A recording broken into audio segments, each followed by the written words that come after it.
여러분, 아마 들으시면 조금 놀랄 만한 이야기로 시작해볼까 합니다.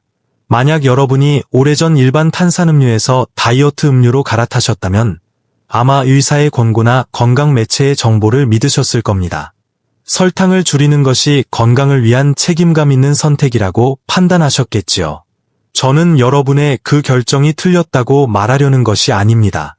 당시 여러분은 본인이 가진 정보를 바탕으로 최선의 선택을 하셨고, 실제로 오랜 기간 의료계에서도 설탕을 끊고 다이어트 음료를 마시는 것이 문제를 해결하는 정답이라고 가르쳐 왔으니까요. 하지만 30년 넘게 환자들을 진료하며 제가 깨닫게 된 사실이 하나 있습니다. 그리고 이 부분은 충분히 논의되지 않고 있죠. 음료에서 설탕을 뺀다고 해서 그 음료가 뇌 건강에 곧바로 안전해지는 것은 아니라는 점입니다. 이 둘은 완전히 별개의 문제입니다. 특히 60세 이상의 분들에게 이 차이는 상상 이상으로 중요합니다.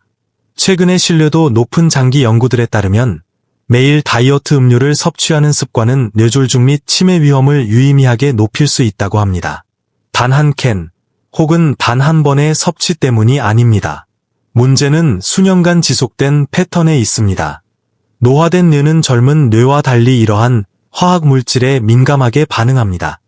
저는 오늘 여러분을 겁주려는 것이 아니라 제 가족에게 설명하듯 이 내용을 제대로 전달해 드리고자 합니다.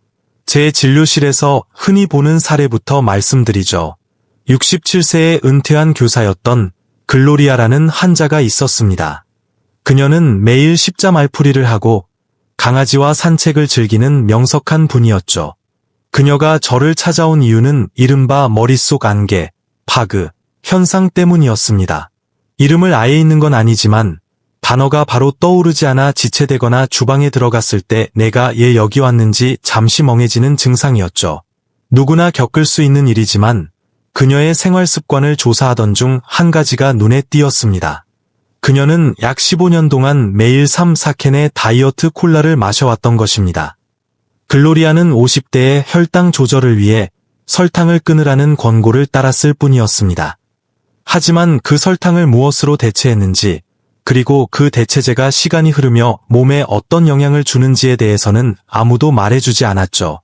저는 다이어트 음료가 그녀의 증상을 직접 유발했다고 단정 짓는 것이 아닙니다. 다만 아스파탐과 같은 인공 감미료에 대한 논의가 그동안 너무 단순하게만 다뤄졌다는 점을 지적하고 싶습니다. 아스파탐이 체내에 들어가면 아스파르트산, 페니랄라닌, 그리고 메틸 에스테르로 분해됩니다. 앞에 두 성분은 아미노산이지만 메틸 에스테르는 소량의 메탄올로 변하고 이는 다시 포르말데히드와 개미산으로 전환됩니다. 과일에도 소량의 메탄올이 있고 우리 몸은 이를 처리할 수 있지만 문제는 별표 노화된 뇌가 매일 이런 소량의 독소에 수년간 노출될 때 어떤 일이 벌어지는가 별표입니다. 뇌는 심장이나 폐와는 다르게 노화합니다. 60에서 70대에도 다른 장기는 어느 정도 회복력을 유지하지만 뇌의 회복 능력은 더 일찍 그리고 조용히 감소합니다. 특히 뇌 조직으로 들어오는 물질을 선택적으로 차단하는 혈액내 장벽, BBB은 나이가 들수록 투과성이 높아져 누수가 발생합니다. 40대에는 막아냈을 인공 감미료의 대사 산물들이 65세의 뇌에는 침투하기 시작하는 것이죠. 또한 혈관 건강도 치명적입니다. 뇌는 미세혈관 네트워크에 의존하는데 이들은 염증과 산화 스트레스, 인슐린 체계의 교란에 극도로 예민합니다. 여기서 다이어트 음료는 단순한 맛의 문제를 넘어섭니다. 단맛을 느끼면 우리 몸은 칼로리가 없더라도 반응을 시작합니다. 뇌는 포도당을 예상하고 췌장은 인슐린을 준비하지만 실제 에너지는 들어오지 않죠. 이 불일치가 매일 반복되면 인슐린 신호 전달 체계에 혼란이 생깁니다. 인슐린은 단순히 혈당만 조절하는 게 아니라 뇌세포 간의 통신과 기억 저장, 뇌혈관의 탄력 유지에도 관여합니다. 일부 연구자들이 알츠하이머를 제3형 당뇨병이라 부르는 이유도 이 때문입니다. 매일 수차례 단맛 신호만 보내고 실제 영향은 주지 않는 행위가 15년 동안 반복된다면 뇌의 인슐린 반응과 미세혈관의 저강도 대사 혼란을 야기할 수 있습니다. 프레이밍햄 심장연구, 프레이밍햄 하우트 스터디 자료에 따르면 다이어트 음료를 매일 마시는 사람은 그렇지 않은 사람보다 뇌졸중과 치매 위험이 약 3배 높게 나타났습니다. 물론 이는 관찰 연구이므로 인과관계를 100% 입증한 것은 아니며 비만이나 고혈압 같은 변수도 고려해야 합니다. 하지만 여러 국가와 다양한 연구 설계에서 일관되게 나타나는 이 신호는 결코 무시할 수 없는 수준입니다. 특히 혈관이 막혀 발생하는 허혈성 뇌졸중과의 연관성은 매우 뚜렷합니다. 71세의 공학자 출신 환자 리처드의 사례도 비슷합니다. 그는 가벼운 뇌졸중, TIA를 겪은 뒤 저를 찾았습니다. 그는 20년 동안 일반 탄산음료를 끊고 다이어트 음료만 마셨기에 그것이 물과 다름없다고 믿고 있었습니다. 하지만 아스파탐이나 수크랄로스 같은 성분은 물과는 전혀 다른 방식으로 몸과 상호작용합니다. 우리는 흔히 제로 슈거를 건강의 대명사로 생각합니다. 식품업계는 수십 년간 설탕은 나쁘니 설탕이 없는 이 제품은 좋다라는 단순한 논리를 홍보해 왔습니다. 죄책감 없는 단맛이라는 광고 문구는 여러분이 건강한 선택을 하고 있다는 착각을 심어주었죠. 물론 설탕 과다 섭취를 피하는 것은 중요하지만 당분 제로가 생물학적 영양 제로를 의미하지는 않습니다. 단맛 그 자체가 가져오는 대사적 결과는 결코 가볍지 않습니다. 그렇다면 우리는 무엇을 해야 할까요? 핵심은 패턴입니다. 가끔 한 잔 마시는 건 괜찮습니다. 하지만 10년 넘게 매일 마시는 습관이 위험한 것이죠. 저는 환자들에게 실질적인 대안을 제시합니다.